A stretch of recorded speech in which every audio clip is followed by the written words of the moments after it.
Hi, everyone. Welcome back to the Change Your Mind podcast, where we explore personal development, spirituality, and science. I'm your host, Kris Ashley. I'm really excited for my guest today. She is an expert on forgiveness. And if you've read my book, you've heard my show, you know that forgiveness is something I talk about a lot as well, or seen me speak ever. I talk a lot about forgiveness. So I'm really excited to kind of swap ideas and see her take on it and learn something new alongside all of you.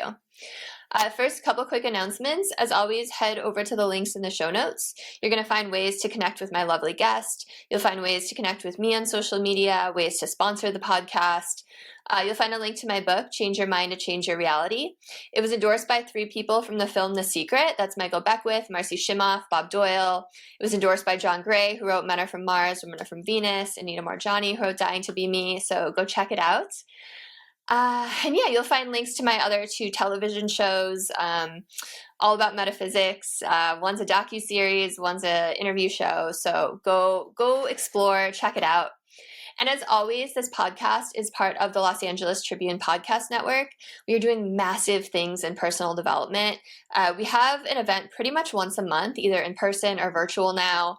I was just on stage with Dean Graziosi and Les Brown and Mark Victor Hansen and Jim Quick and Joseph McClendon and Sharon Lecter. Like, we have incredible headliners. Come be a part of what we're doing. It's so much fun. We're changing the world and having fun while we do it. What if the one thing keeping you stuck is the way you think? Welcome to Change Your Mind with Kris Ashley, the podcast where science meets spirituality and mindset becomes your most powerful tool for transformation. I'm Kris Ashley, author of Change Your Mind to Change Your Reality, trainer, speaker, and lifelong seeker. For years, I battled trauma, depression, anger, chronic illness, low self-worth, and the weight of old stories. Until I discovered how to rewire my mind, reconnect with my divine nature, and consciously create a new reality from the inside out. This show is here to help you do the same.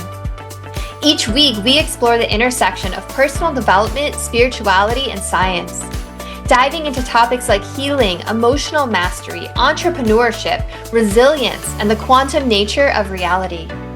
You'll hear powerful stories, gain practical tools, and real conversations that will help you change your perspective, get unshakable confidence, and live the vision your soul has always known is possible.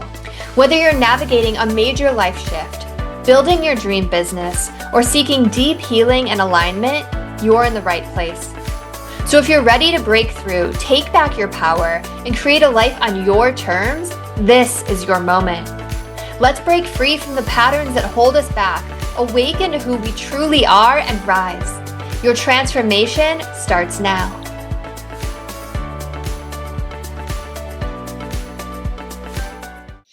All right, so with me today, I have Dara McKinley. So in 2012, with 2 decades of psychology and spirituality behind her, is it Dara or Dara? I didn't even ask you. Dara. Okay, I have Dara. Okay, Dara faced a difficult situation that none of her previous knowledge could improve. Feeling called to try forgiveness, she searched online for a forgiveness how-to and quickly discovered there was so much about why one should forgive, but nothing about how. Needing directions to follow, she decided to make her own forgiveness step by step, which upon completion left her feeling peaceful for the first time in 3 years. Impressed by forgiveness's effectiveness, she quickly became a devotee. Over the coming years, her experience with forgiveness would deepen, and so would her awareness of popular forgiveness understanding. Specifically, she saw that most people had something they wanted to forgive, but they didn't know how. She also saw that mainstream forgiveness definitions were actually obscuring the forgiveness path. Seeing the need for a logical and straightforward forgiveness paradigm, Dara created How to Forgive. Today, Dara guides participants beyond mainstream forgiveness understandings and into a practical spiritual process that heals and restores peace. So welcome, Dara. I'm so happy you're here. Thank you. Thank you for having me. And Dara is joining us all the way from Rome today. So it's so cool what technology can do. We can just have conversations across the globe. So I always start my episodes off the same way, and that is by asking my guests, what is their origin story? So what is it that put you on this path of forgiveness? Well, I would say that I was born a very spiritual little girl, and When I say that, I was born with a felt sense of unconditional love. And I'm not by no means an unconditional loving person, but I just always had this sense of something greater than me. And I had no clue what it meant or what to do with it or how to use it. And I definitely didn't grow up in a culture or society that asked me about it, cultivated it. So I just kind of was having this experience and was on my own with it. But slowly, as I developed and aged, I found a path towards psychology and spirituality, and then ended up finding a graduate degree that merged those two together in Boulder, Colorado. And I'd always heard about forgiveness as someone, I was a junkie for healing modalities. And of course, I heard about forgiveness, but whenever I tried to put it into practice, because I'm a very practical person as well, I always came up empty. So I kind of chalked it up like, oh, it's some nice spiritual ideal, but it really doesn't have legs that walk. And in 2012, I converged with it in a different way. Do you want to share that story about 2012? Sure, yeah. So in the early 2000s, I got into a business relationship with a couple of people that I would eventually see that I was incompatible with. But the business took off and we just kind of endured each other for as long as we could. And then probably like 5-6 years in, everything fell apart and I was pushed out of the business. And I was half relieved and half heartbroken because the business did bring me a lot of joy. So at the time, I had 2 decades of psychology and spirituality behind me. So I said, okay, Dara, this is a huge hit, but you will recreate your life. You'll focus on gratitude. You'll lean into your significant relationships. You'll process your emotions. You'll pull out every skill that you've learned over the last 2 decades and apply it, and you'll get through. And 3 years later, and this would happen when I was folding the laundry and doing the dishes, I noticed a negative narrative looping in my head still. And as this is happening, I'm also getting assaulted by the initial symptoms of perimenopause. And so I'm having insomnia, anxiety, fatigue, and I have a 3-year-old and a 6-year-old. And perimenopause right now, you can Google and find way more information than you ever wanted to know about it. But just 12, 13 years ago, it was a desert. So you could not Google perimenopause and get any information. So the doctors were like, we don't know what's wrong with you. So I really started like freaking out essentially. And because I have this really strong spiritual connection, and I would never describe myself as psychic, but I'm very, very intuitive. And so I can have these like come to Jesus moments that I've probably prior to this have had 3 or 4 times in my life. And so I pulled that card. I said, wow, I'm really, really concerned. I'm scared for my children. I'm scared for my health. Like, I need a sign. I absolutely need a message about how I can step forward out of this situation. And the message I got back was forgive. And very important moment right here is that, like, a lot of people who get the nudge to forgive or get the suggestion to forgive, I did not like that message. I resented it. I rolled my eyes. I thought, oh, how could pardoning what happened be the answer to my problems? And I tried to blow it off. And about 60 minutes after I got the message, it was so clear and so strong. I thought, okay, Dara, you like to try new things. You're very open. Get online. This is 2012 now, October 2012. Get online, Google how to forgive, and find whoever wrote the How to Forgive 5-step PDF and follow it and see what happens. You have nothing to lose. And so I did that, and 99.9% of what came up at the time was why a person should forgive and nothing about how. And well, there was some woman on some forum somewhere that I found, like me, calling out to the forum and saying, but how do you do it? And everyone was answering her back, you just do it. So I closed my computer and I was like, wow, I can't just do it. Like, I really do need a step-by-step. And I thought, I'm on my own here. And so I said, well, Dara, you've been studying psychology and spirituality for 2 decades. If anyone can figure this out, you can. Think about this. How would someone go about doing this? And my first question to myself, which stepped me onto the forgiveness path, was, okay, I've been looping in a negative narrative for 3 years. What's the opposite of doing that? And well, I'd like to ask you that question before I answer it, because it's always interesting to me, like what someone thinks the opposite of looping in a negative narrative is. And I know that's like a huge range. For me, it's probably like, how did you grow from this? What did you learn from this? Yeah. Okay. Lovely.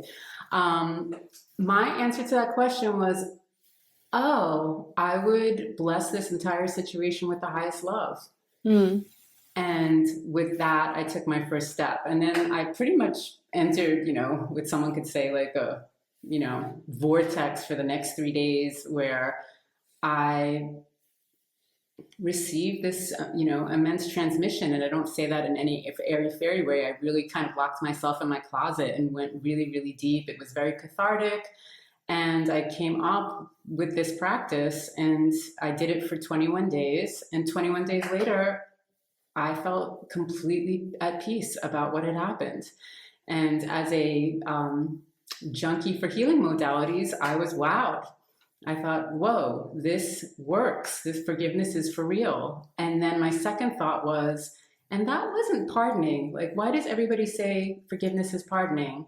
But that was it. I didn't think anything more of it at the time. I thought, okay, I just got a personal win. I got through that and I went forward with my life. But then over the next 2 years, I would begin to see that everyone thinks forgiveness is pardoning. And so many people are stuck with that definition. And I want to throw in a caveat right now that I know that definition does work for a lot of people. I know people who've survived atrocities and wars who swear that pardoning freed them. And I believe these people. But there's also this other huge demographic where pardoning doesn't land at all. And so I'm speaking to that group, and I want to tell you that you're not a forgiveness failure and you're not out of the forgiveness game if that definition feels like an obstacle.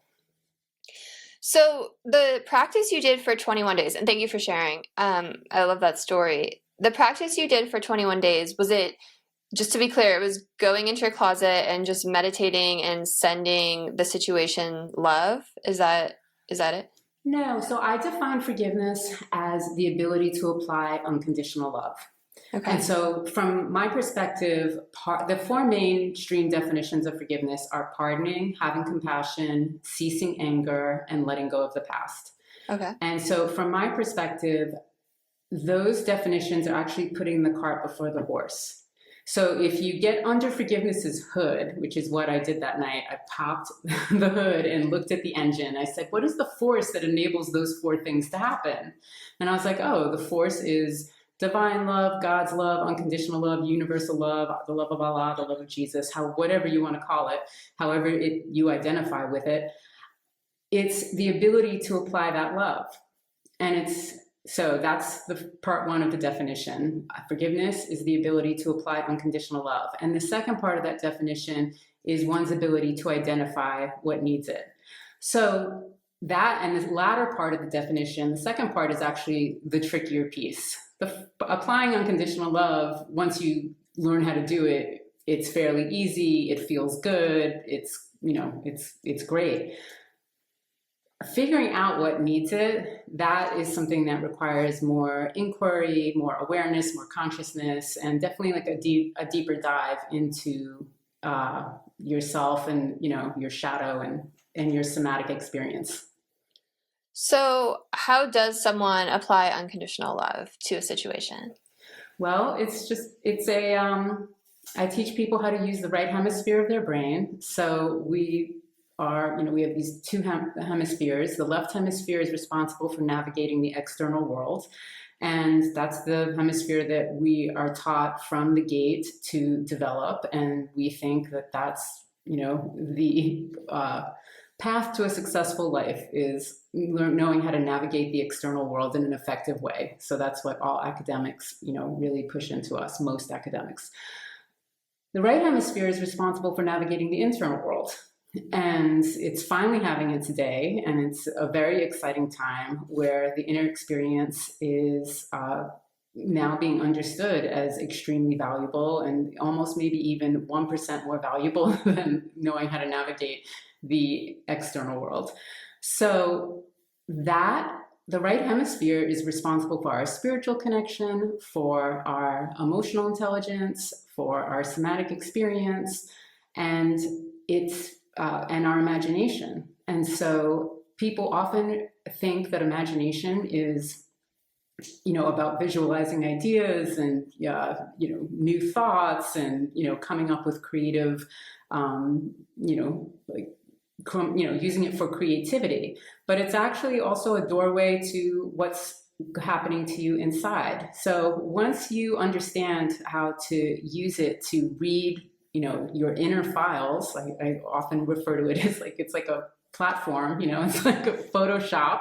Like once you use it to pull up the files, then you can use it. So in terms of unconditional love, you would use it to pull up your spiritual files. And again, it can be however you identify spiritually, because I'm very much a believer that we all have a unique spiritual blueprint. And there are different things that bring us closer to God, and it's different for every person. So once you bring those up, then you can learn then you have it, then you can direct it in what direction you need to direct it into. And so in terms of forgiveness, you direct it towards something in the past that you want resolved. So it's kind of tapping into your own spirituality, your own maybe higher self, your own unconditional love that lives in you, and then just directing that towards something. Am I understanding that correctly? So the first thing I teach people is how to have their own experience of unconditional love. So there are thousands and thousands of words written about divine love, God's love, unconditional love. And so I'm trying to get people away from the words and into the somatic experience. So the first thing I do is have them feel unconditional love in their own body. Then we go through a meditation, a visualization, a blessing, again, however you like to refer to it, where we then direct that love towards a situation, a person, whatever it is that you'd like to forgive. And so that's basically step one. But it begins with feeling it yourself in your body. And with that said, I, started this off talking about how was born very spiritual, and I was born with a felt sense of unconditional love. So that night when I answered that question, and I was like, I would bless it with the highest love. For me, all I had to do was reach for it, because it's always been right there my entire life. And I understand that that's not everybody's experience. But unconditional love is flowing through us and for us in some way. Whether it be through family, through nature. Nature is a huge place, through going to holy places, through creativity, through passions. There's so many ways that it's actually pouring into this earth realm. So for people who feel like, I don't feel unconditional love, and I can't just pull it up the way you can, it's like, then just start paying attention to how it's coming through in your life. I mean, you talked about how you're a new mom, and so I can imagine that experience. Lots of love. Right? Did it feel spiritual? It's just that heart expanding, absolute unconditional love. Absolutely. Right. So there's I always say that babies, I love, I think it's actually one of the strongest examples of unconditional love on planet Earth. And I love how babies have just arrived here, and wild. They beam it, they truly beam it, and they elicit it from us at the same time. They're absolute beacons of it. So they're one of my favorite examples also. But most people can say that when they're by the ocean, or when they're deep in a forest, or really just completely saturated in nature, that's an undeniable place as well for feeling it. Really cool. I really love this. So do you have people do this for 21 days like you did? Or how long does it, do people feel a shift? What does that look like? Right. So from that left brain perspective, we're building a new neural pathway, right? Because the right hemisphere isn't developed in mainstream society. So for a lot of people, it's atrophied. And so we're really building that muscle. So I say it's a 21-day script. However, I saved a 21-day script for someone who wants to forgive something that's completely behind them. There's different time frames that people can forgive. And so if someone's forgiving something that's in their current life, like co-parenting with a difficult ex, or dealing with a chronic illness, or having a difficult boss, or whatever it may be, right? If someone's waking up in the morning to this huge problem, then forgiveness becomes more of a practice. And it's a practice that keeps you connected to the highest path and keeps you from getting emotionally congested. Because when we're experiencing stress like that day after day, it builds, and then all sorts of problems can come from that. Yeah, that totally makes sense. If someone's forgiving something that's completely behind them, that's definitely more straightforward. The time frames that are completely behind a person can be the episodic time frame, and that's the time frame I had when I came to forgiveness. Like, something happened. It was this event. It was really intense. I even, once I forgave, I was actually able to tap into, I like to just call it nervous system overwhelm, but a very slight trauma, a very slight trembling in my body, because the event had been so strong. And that's kind of the shadow side, not the shadow side, but that's the thing to watch for with episodic timeframes, is that they can come on really strong and they can overwhelm the nervous system. And then this other time frame in the past is epic. And epic is when something has gone on for a long, long period of time. And people with epic time frames, and childhood is the most obvious example of that, something, or long marriages or whatever. Epic timeframes, these people know they have something they would love to forgive, and when they hear about forgiveness, they're really excited, like, oh yes, there's something I would love to forgive. And then when they reflect on how long their saga went on for, they immediately get overwhelmed and think like, oh, too much has happened. I don't even know where to begin to forgive that, so they just think it's too daunting. And so for anyone with this time frame, do not feel overwhelmed by it. You really are anatomically designed to heal and to forgive. And, your right hemisphere of your brain can address that 100%. So I just explained the 3 time frames of forgiveness. Yeah, that totally makes sense. Have you found people, because holding on to all of those repressed and suppressed emotions and anger and blame, that can literally make you sick. Have you found anyone, having amazing healings after doing this practice or anything like that? Mostly from the emotional perspective. No one has come yet that has had anything in an acute severe place, because typically when someone's in that arena, they're just surviving, it's kind of past the point where they can really address it. However, I have definitely had, I've basically just been forgiving and forgiving and forgiving. I'm kind of just obsessed with the whole practice, and and it's not, I would never call it easy, but it's always so worth it to me. So I've definitely had random mystery pains in my body that I have been able to include into the practice where the practice has proven 100% effective. So I can just speak for that for myself. And I also, knowing myself, I'm a very psychosomatic person, meaning that my unprocessed emotions filter into physical symptoms kind of at light speed. So, lucky you. Yeah, sort of. So you said there was kind of the 2-part thing, right? The first was figuring out how does someone apply unconditional love. The second was figuring out what needs it. So let's talk about the figuring out what needs it. Because it seems like a lot of times people would come to you and be like, this is the thing I need to forgive. So is there something deeper underneath that, or just talk to me about that.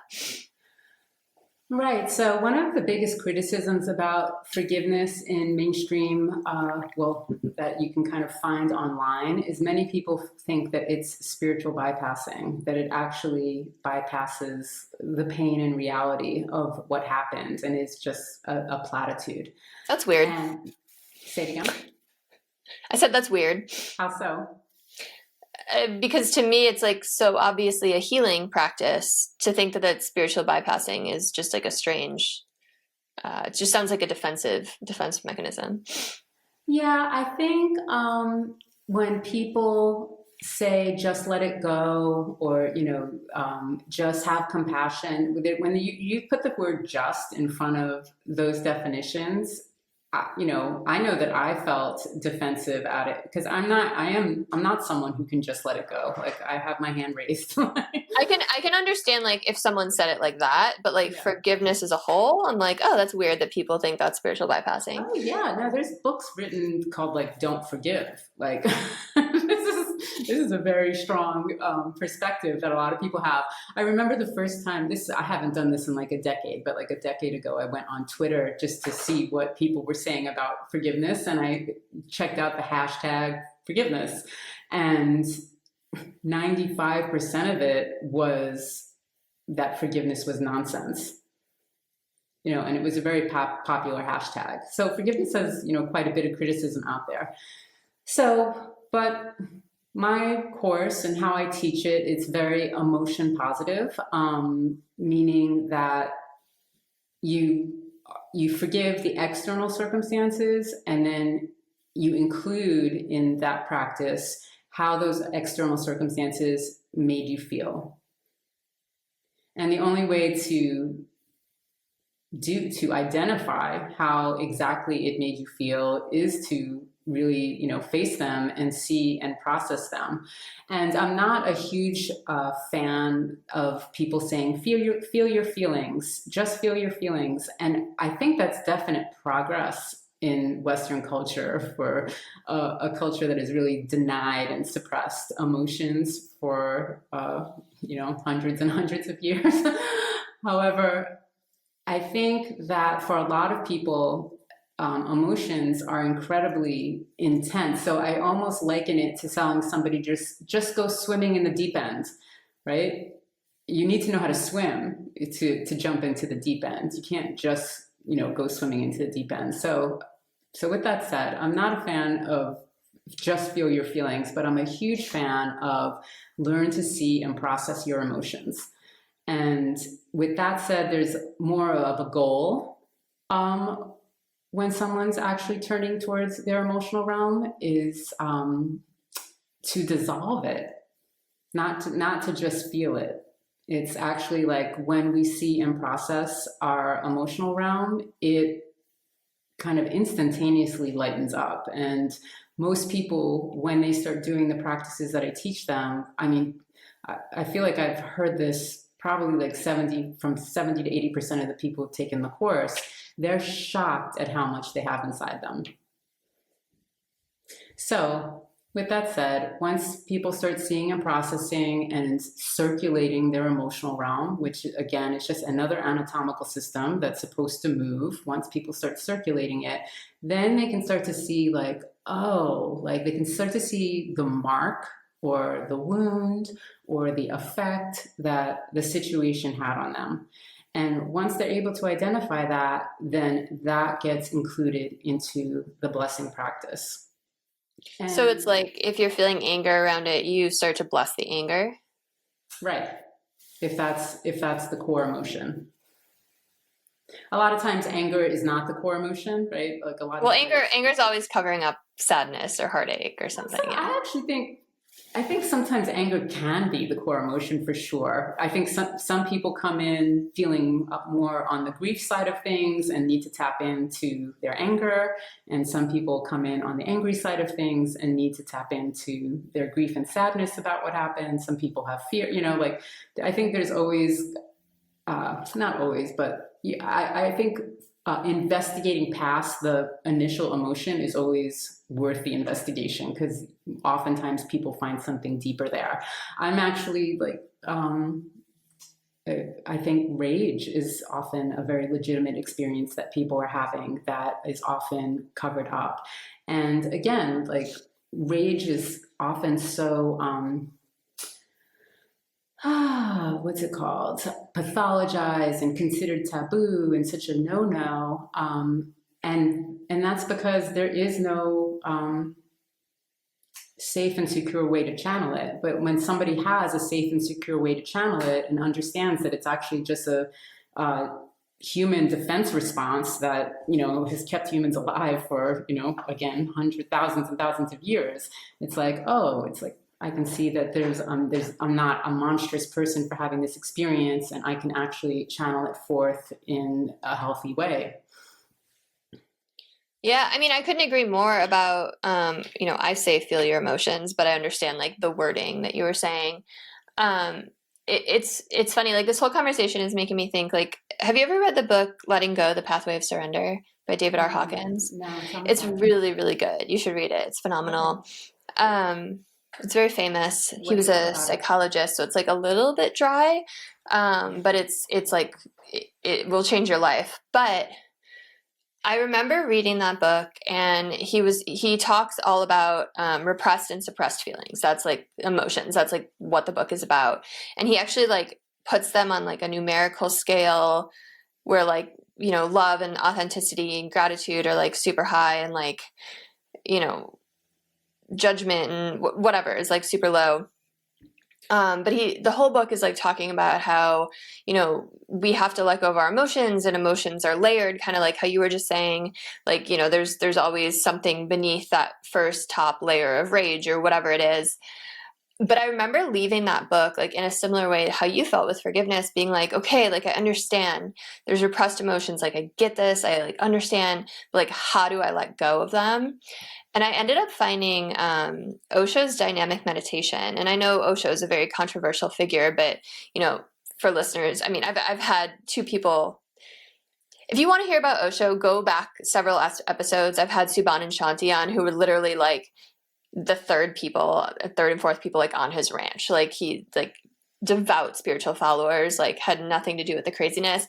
You can separate a teacher from some of their followers, but that practice for me has been the most life-changing thing ever, because it allows you to feel your repressed emotions. And it's literally what you were saying.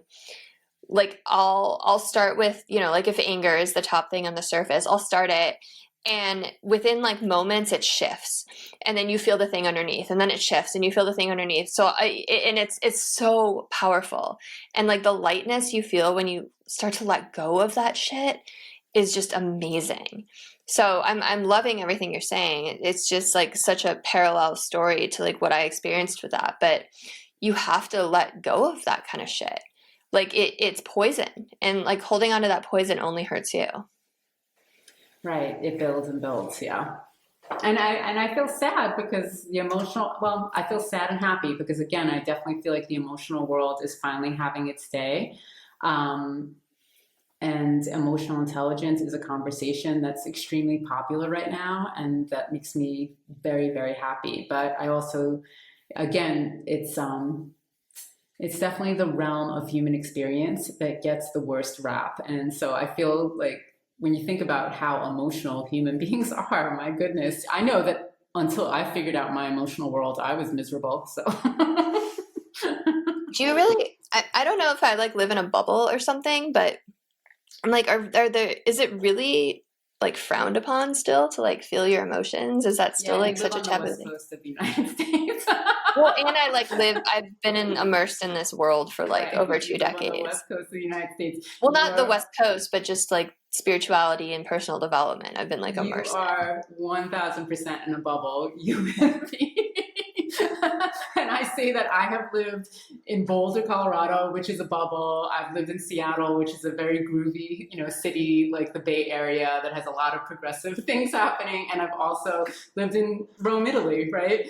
And especially Rome has really humbled me with what bubbles those other two places. That's interesting that you say that, because I didn't even mean like geographical location, because I actually don't feel that way about the Bay Area. I think there's a lot of like virtue signaling happening here, and a lot of people trying to like play a role, but I don't like, when I think about like spirituality and personal development, that's like a global network, but it's still a bubble, totally.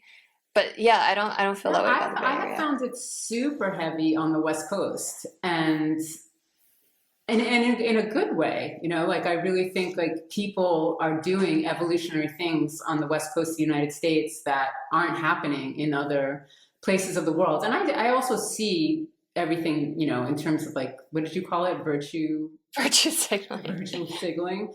Like I understand that also, and that's pretty heavy in Boulder, Colorado as well. But yeah, when I talk to other people from other cultures, which I love to do, it's one of my favorite things. It's fascinating to me, all the different levels of consciousness. Yeah. And I really appreciate perspective. So I just observe it. But I know that like I can definitely say things, admit things, talk about things, invite conversations that kind of really stun other people. And for me, it's just totally natural, to have developed myself within healing communities. And that's kind of what we all sit around talking about. Yeah. So once you extract yourself from that and just like, I hang out in Rome with a lot of expats, so just regular people who are just travelers coming together. And expats are very open, generally speaking, but I wouldn't necessarily call them diehard seekers. Like seekers really are a specific group of people. Yeah. And I didn't get that. I remember someone called me a seeker like a decade ago or 2 decades ago. And I was like, I am? And now I'm like, oh yeah, I can own that one. So what do you say to people who are like, such and such, what such and such did to me is unforgivable? Like, how did you phrased it a certain way? I'm trying to remember. It was like pardoning or something, like, oh, how do I just let them get away with this? Like, they're going to take advantage again, or, they're going to think what they did is okay. Like, what's your response to people that say stuff like that? Yeah, it's interesting because one of the top things that people Google about forgiveness is, why can't I forgive my ex? Or why can't I forgive my husband? Or, that's why can't I forgive? And then fill in the blank. And so I describe it that there's interpersonal forgiveness and there's intrapersonal forgiveness. And interpersonal forgiveness is the forgiveness that happens between two people. And what I really, want people to understand about that one is that it really is a two-way street in order for forgiveness to be created. So like if you're in a relationship with somebody and a violation or betrayal happens, that other party, the violating party, really needs to come forward and express their regrets, want to rebuild trust, want to make amends. Because otherwise, if you don't rebuild trust, how could you pardon them, right? I don't get it. Like I couldn't pardon somebody who didn't regain my trust. Or maybe, I could forgive them. And so that's like, a big distinction that I make is that you don't have to pardon somebody in order to forgive them. Then there's intrapersonal forgiveness. And intrapersonal forgiveness is something that we do on our own and that we can do about anything. And I say that not everything is pardonable, but everything is forgivable, because unconditional love really has zero ability to withhold itself from whatever is in its path. And I love that you brought up Anita Moorjani, you said. She wrote an incredible book about her experience with divine love. Near-death experiences are one of the most profound ways to learn about the reality of unconditional love. Because it's only forgiveness on the other side. Right. There's only love and forgiveness. There's like no judgment at all. Right, exactly. So for example, like what if you need to forgive somebody who's passed away, right? Or what if you're never going to get that apology? So many people need to forgive the experience of being in a relationship with someone who's narcissistic. Narcissistic people are never going to apologize, right? Or it's unlikely that they will ever apologize. And so that doesn't leave you out of the forgiveness game, not receiving the amends and the apology from the other person. You really can. Intrapersonal forgiveness is really something you do on your own for yourself. And in order to transform and transcend what happened and create a new beginning for yourself. Yeah, that's cool. I like the distinction. So your answer to that would kind of be like, you don't have to pardon them in order to forgive them. So I guess then what would the distinction be that you make for those people between the two? That I don't define forgiveness as pardoning, and that there are some things in this world, a lot of things in this world, that I don't believe are pardonable. But everything is forgivable, because unconditional love has zero ability to withhold itself from anything that's in its path. And so as a forgiveness practitioner, we are skillful at putting things that our logical minds say are horrific and unforgivable and unpardonable and unexcusable. As a forgiveness practitioner actually takes those situations or persons and knows how to put them into the path of unconditional love. And so this is actually another huge point right now, and a big piece of what I teach is that I teach that forgiveness is a delegation. So a lot of people, when they are feeling very strong emotions, forgiveness seems impossible. So what I'm teaching people is that forgiveness is not your ability to love unconditionally. Forgiveness is your ability to enlist unconditional love. And so that night when I stepped onto the forgiveness path, I, had nothing but resentment towards my ex-business partners. Like, I didn't feel anything. I didn't feel any love for them in my body. I thought they were terrible people who did a terrible thing and betrayed me. However, again, I was born with this experience that I could reach for in that moment. It's like, oh, I can't forgive these. I can't love these people right now, but I have access to this thing that can, for whatever the reason. So let me go grab this thing that can love them, and let's see what happens here. What happens if I take this situation and saturate it in unconditional love? And my hypothesis, came out good, 21 days later. Yeah. Very cool. So is there anything regarding forgiveness that we haven't talked about yet today that you really want to get out there to people? Well, I just know that as a forgiveness teacher, I often hear, oh, I tried to forgive and I just couldn't make it work, or forgiveness is the hardest thing that a person can do. And oh, I really tried hard to forgive my mother or father, and I couldn't do it. And so what I want to say to these people is that you're not a forgiveness failure, that there is another approach, and that pardoning doesn't work for a lot of people. I might even dare say most people. But pardoning can be a beautiful result of knowing how to wield unconditional love in a skillful way. People, meditators, have you had a profound experience of divine love? I imagine. Yeah, absolutely. I've had amazing experiences forgiving people too. Yeah. And so do you define it as pardoning? I don't know that I've ever defined it. Okay. I don't know. So can I ask what it was like for you? Yeah, I mean, I there's a talk I'd give on it all the time. Well, so I've had to do 2 major rounds of forgiveness in my life. The first, I was sexually assaulted by a family member and then disowned by my entire family because of it. But that's so long ago. I was very young.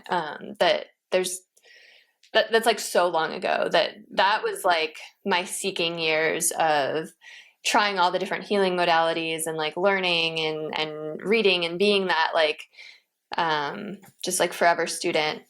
But in 2020, I was a target of cancel culture from a community that I was a part of. And I was working at this yoga studio, and this group of former employees decided to take down the boss because according to them, he had done some pretty horrific things. But it branched out to attacking all the directors, all the managers, and all these lies were spread about me on social media. I was receiving death threats up to 3 years later. I was receiving death threats. And it was really traumatic. It was to the point where I was like afraid to go out of my house for a while. Wow. And some things that really helped me, and I write about this in my book, was just changing my perspective around it. So, this idea that like we all have soul contracts, and people who might be like your best friends on the other side are contracted to play the villains in this lifetime, right? Because they love you so much, they're willing to let you be mad at them so that you have the opportunity to grow. And then, when you're both on the other side, like in the curtain goes down and the actors take off their masks, they're going to give you a big hug and be like, I'm so proud of how you did this, like shifting my perspective around that. And then this idea that like we tend to turn people who have hurt us into monsters in our minds because it's so much easier for us to hate them if we do. Mm-hmm. And if we can flip our perspective and turn them into teachers, it completely changes our life, because every single person has something that they can teach you. Mm-hmm. And chances are you've learned something from this experience that you've gone through that you're having trouble forgiving, or you would learn something if you could just let go of your anger and your hate and your hurt, right? Mm-hmm. So in my book, I lay out like ways to turn a monster into a teacher. And there's really two ways, right? The first is to to think about things that you admire about them. Like what are some good things they've done for you? What are some good things they've done for the world? Like every person has a different facet of themselves.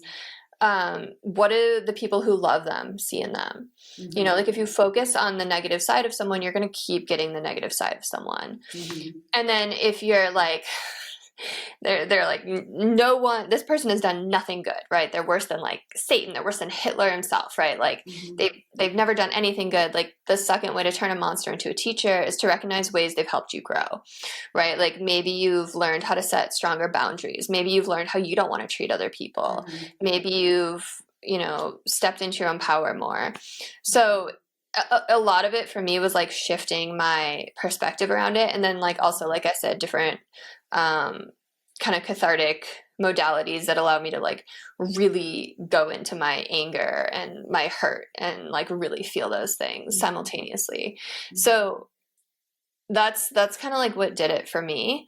And a lot of therapy, like a lot of therapists were like, you have to recognize like what part of this belongs to you and what part belongs to other people, right? And the part that belongs to other people is they chose to, take things you said and did in like a certain way, right? Mm-hmm. Or they chose to, instead of have a face-to-face conversation if something was bothering them, like anonymously post like lies on the internet, right? Or like let things build up, mm-hmm. Or only see things through their perspective, right? Like I went through 3 different therapists and all of them said the same thing. Actually, they were like, this is about boundaries, right? Like you had, like the people who wrote these things didn't establish proper boundaries, mm-hmm. and like you need to set proper boundaries now. And I mean, now I'm grateful it happened because I learned so much from it, but it was a dark storm. Like I said, I was like up to like 3 years later getting death threats, and people turned it into like crazy things. Like people decided it was a cult, and like it was just strange. It was very, very strange. Wow. Well, thank you for sharing that. And yeah. I think that getting scapegoated is one of the most intense things that can happen to a person. And you're a beacon for that. It is also survivable. And I love that in this day and age, it really invites someone like you to just go to such a higher level of integrity, right? Like, I mean, in terms of your boundaries and who you will trust and who you won't trust and what you will say and what you will own and what you won't own, right? I think like when we're younger, where it's kind of like a free for all in terms of like, we can trust people, everything's cool, it's all good. And then you suddenly realize, oh wow, a lot of people don't have integrity, and that's brutal. Yeah, I mean, to be fair, it took a lot of work to get to the point where I'm at now. I mean, it's 5 years later, and I feel like I can finally say those things. But yeah, no, thanks for saying that. I think it's I mean, bullying has always been there, but like in the age of like the keyboard warriors and, again, the virtue signaling and the jumping on the bandwagon, that was what was weird too. It was like people who had weeks earlier told me how much they loved me and how grateful they were for me were suddenly like, it was like watching a psychology experiment to see who would like jump on this bandwagon. But I think I learned a lot about humans. Into karmic curriculums. I agree with you in terms of soul contracts, that we all have a karmic curriculum in this lifetime, and it often repeats in different forms. But when we delve deep and really look at it directly, the same theme is kind of looping over and over again until we finally catch onto it. I'm a huge fan of astrology as well, and the astrology chart is a very strong way to be able to identify a karmic curriculum. It's one of my things that I love about it the most, is how it helps us see them. But you were saying that you've had a lot of experiences with divine love, and I was just wondering if you could speak to one of those. I think, I mean, like through different meditations and healing modalities, but the one the one that pops out the most, I had a shared death experience, and I was able to feel, I was with my dog actually. I was able to feel the most love and lightness and joy and peace that I have ever felt in my life. Wow. And it was like going from like heartbroken and like bawling to like laughing, because it was just the most beautiful, it was just, I don't know how to describe it. It was just light and just love and peace and joy and just whole body tingling. And like, that was definitely so like, your dog transitions and you somehow got, captured by the death experience and went in with the dog. Yeah. Wow. I went in like a tunnel, everything. Yeah. I have a TV show coming out soon, and the pilot episode is about NDEs and SDEs, and I like go into the whole story. But yeah, it was so profound to like tap into that. It was like nothing I've ever experienced. I love it. Thank you for sharing that. I'm sad about your dog, of course, but I love that example. And what I love about it also is that, like, think about what that experience would have been like had you not had that. What's an SDE? You mentioned an SDE. I've never heard of that before. Shared death experience. Shared death experience. Yeah, so like a lot of like hospice workers or family at bedsides will have elements of the death experience, right? They'll see dead relatives, they'll experience the tunnel, some will have a life review, some will experience floating out of their body. Like there's a whole gamut. There's several books written on it. And that's pretty powerful. Yeah, I love that. I've never heard of that before. So thank you for sharing that. So Dr. Raymond Moody and Paul Perry are in the pilot episode. Dr. Raymond Moody is the man who coined the term near-death experience, but together they've written, I think, over 16 books on near-death experiences and shared death experiences. I'm trying to remember what their SDE book is called. I don't know, but if you look it up, if you're listening, if you Google it, you'll find it, but it's really good. And there's another one called At Heaven's Door about shared death experiences. I love it. And I love, like, just, again, like, I'm very spiritual and I'm also very practical. And so I tell people, I'm like, unconditional love is a medicinal force. Like, aside from having this extraordinary experience, not everybody has experiences like you have. Like, a lot of people go through life like feeling like they've never touched on it. It's really devoted meditation practitioners and people who've had near-death experiences, or people who are just very, very spiritual, who really can tap into it and describe it and how it's beyond description, right? I once, considering I always had this felt experience, once while I was meditating, it completely took me over 100%. And it was startling. I jolted and immediately tried to like examine it and understand it, which of course took me out of the experience. meaning it's so huge that it's not that easy to digest and receive, should it visit you or should it come on strong at whatever point. However, we can tap into it in smaller doses, and it really is this medicinal thing that we can call upon and use as medicine. And so, not that you were trying to do that, but like, I imagine had you had that experience with your dog and had not had that experience of unconditional love, that grief period with your dog would have been a completely different story than what ended up happening, because unconditional love, you went to it or it came to you or you were able to merge with it in that moment. So on a very practical level, I just think it's useful. Totally. And I think like, to your point, like once you accidentally get shown that, you like try to get back to that, right? It like makes you so much more open where you're like, I want to feel that again.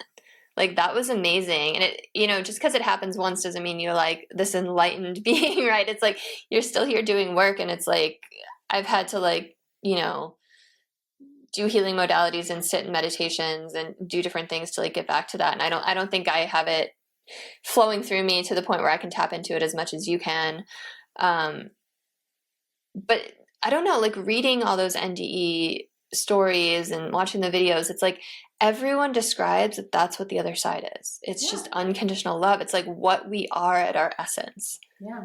So next time, I mean, you're having babies, so I don't know if this is going to happen to you anytime soon, but to all your listeners, next time you're at a dinner party and hanging out with a group of friends, open this question up. Like, ask people if they've ever had a profound experience of unconditional love, because it truly is one of the most interesting conversations. And you'll be surprised, like how some people, because I bring this question up a lot during podcasts, and it's been so interesting to hear people's reports of it. And most people who interview me have had an experience, and I do get even interviewers who are experts in NDEs. But yeah, it's a really cool question to share with others and to kind of like bring more out into an open conversation, because people just kind of see it as like this random fluke experience that they had once. It's actually this like incredible medicinal force that we can use in very practical ways, even if we're not like feeling the full-blown experience. The full-blown experience is almost incapacitating, right? Like you really just are merged with this, you know, incredible love. But there's, again, like there's these ways that we can use it. You know, what I teach people is how to apply it in a very practical way. And I think, you know, considering how hungry people are to feel better in this difficult world, it's definitely this easy access source once you develop your experience with it. So that's what I would like to tell your listeners. Yeah, no, I love that. And I love, one of my favorite things that you've said on this whole show is like, you have people feel it within themselves first before they direct it. Because you can't like, your logical brain can be like, okay, unconditional love exists, like I can do, but you have to like be in your body feeling it, right? Like you have to go within. So I just think that's such an important part of it. And I love that you do that. Thank you. Yeah, that's cool. Yeah, an hour flew by. Thank you so much. It's been, I love this topic. It's been so cool to hear your take on it. If you want to just take a moment and let people know how they can connect with you, I'm sure they want to work with you.